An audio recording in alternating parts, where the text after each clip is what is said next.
Into the Light is a story of courage, redemption, and the fight for justice. Follow Noah's story now. Between Light and Darkness. Chapter 1: Shadows of the Past. Noah Carter lived alone in a small town. His house was quiet, and he liked it that way. Every morning, he woke up early and went to work at a junkyard. He fixed broken cars and avoided talking to people. But at night, the memories came back. Flames. Smoke. Screams. He could still hear them. He could still feel the heat on his skin. The fire had taken too much from him. It had taken his friends, his team, and a part of himself.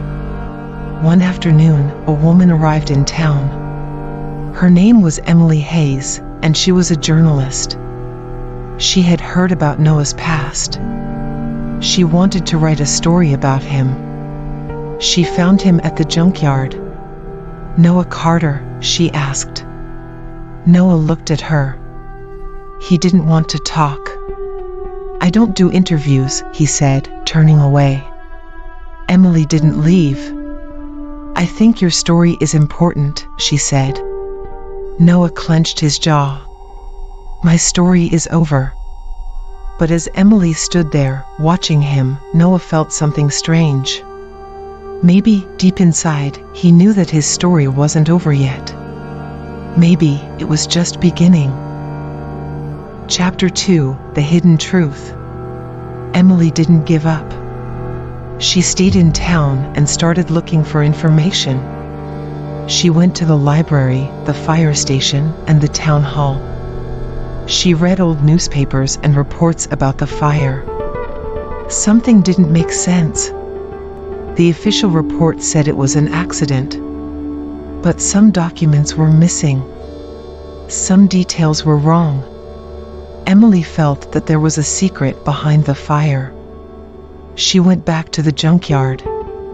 Noah was working on an old car. "I found something," she said. Noah sighed.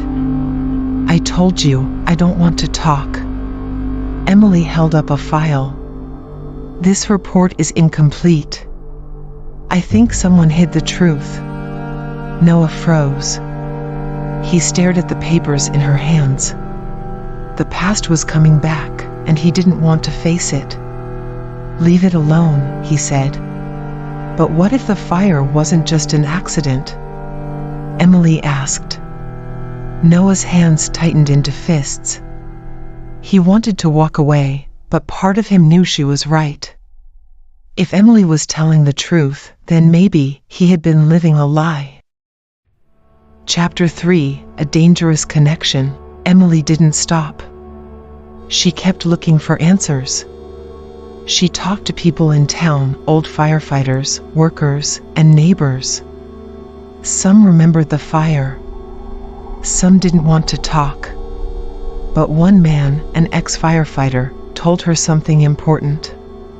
Noah wasn't supposed to be there that night, he said. Something was wrong. He tried to save people, but they never told him the full story. Emily felt a chill. What was the full story? That night, she walked back to her motel. The streets were quiet.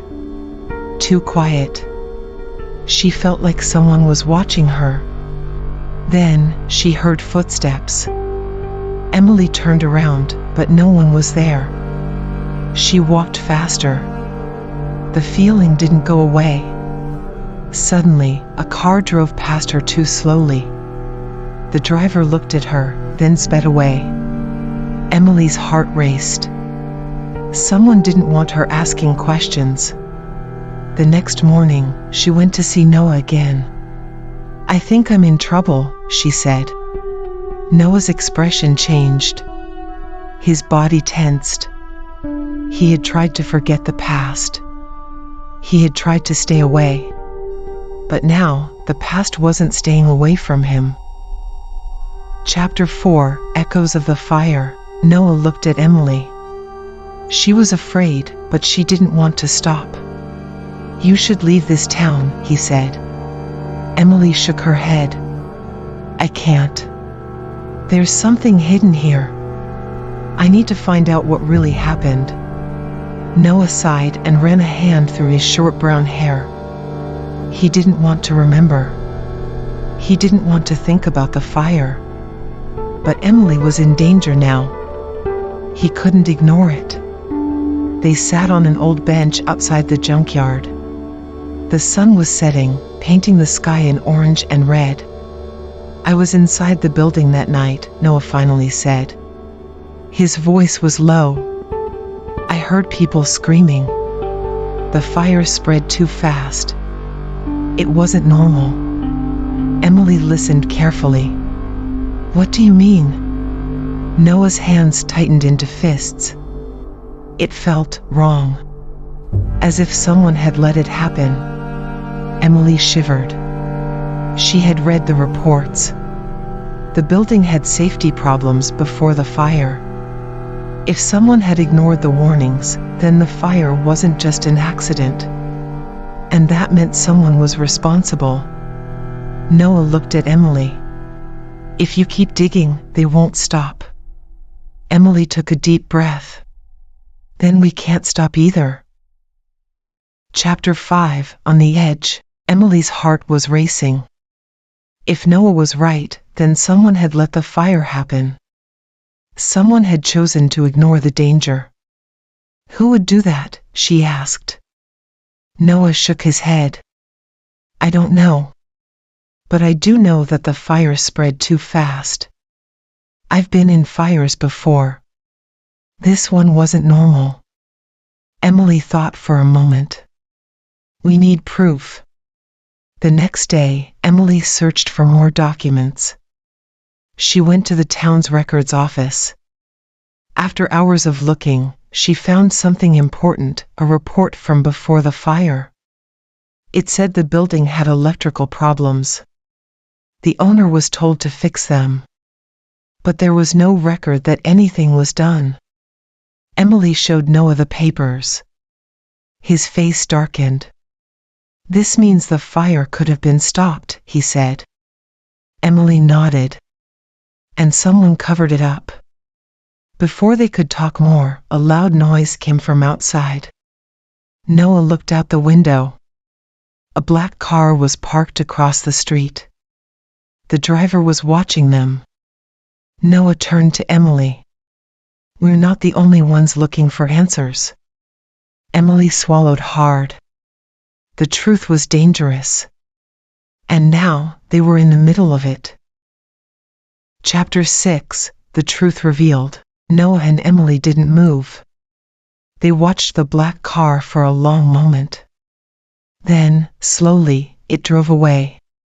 Emily let out a breath. "They're trying to scare us."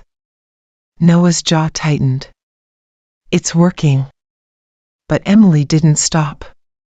She contacted a retired firefighter named Jack Reynolds. He had worked with Noah years ago. Maybe he knew something. They met him at a quiet cafe outside town. Jack was older now, with gray hair and tired eyes. He looked at Noah, then at Emily. "You're asking dangerous questions," Jack said. Emily placed the fire report on the table. "You knew about this, didn't you?" Jack sighed. "I knew the building had problems. But no one listened. And after the fire, they told us to stay quiet." Noah's hands curled into fists. "Who told you that?" Jack hesitated. Then, in a low voice, he said, "The building owner. And the mayor." Emily's stomach twisted. This wasn't just about a fire. It was about power and money. Noah looked at her. "If we tell the truth, they won't let us walk away." Emily met his eyes. "Then we don't walk away. We run toward it." Chapter 7, Into the Light. Emily and Noah had the truth. Now, they had to show it to the world. Emily wrote her article. She included the hidden reports, the ignored warnings, and Jack Reynolds' testimony. She sent it to a big newspaper. If something happened to her, the story would still be published. That night, Noah couldn't sleep. He stood outside, looking at the stars. Emily joined him. "Are you ready?" she asked. Noah took a deep breath. "I don't know. But I can't run anymore." The next morning, the article went live. The town exploded with anger. People demanded answers. News reporters came. The mayor and the building owner tried to deny everything, but the evidence was too strong. Noah watched the news. For years, he had blamed himself for the fire. Now, he knew the truth. Emily sat beside him. "You did the right thing." Noah looked at her and smiled for the first time in a long time. "We did." He wasn't healed yet. But for the first time, he felt lighter. The past would always be a part of him. But now, he could finally step out of the darkness and into the light. Thank you for watching. If you enjoyed this story, don't forget to like the video and subscribe to the channel for more content like this. Your support helps us bring more powerful stories to life. Check out our other videos, you won't want to miss them. See you next time.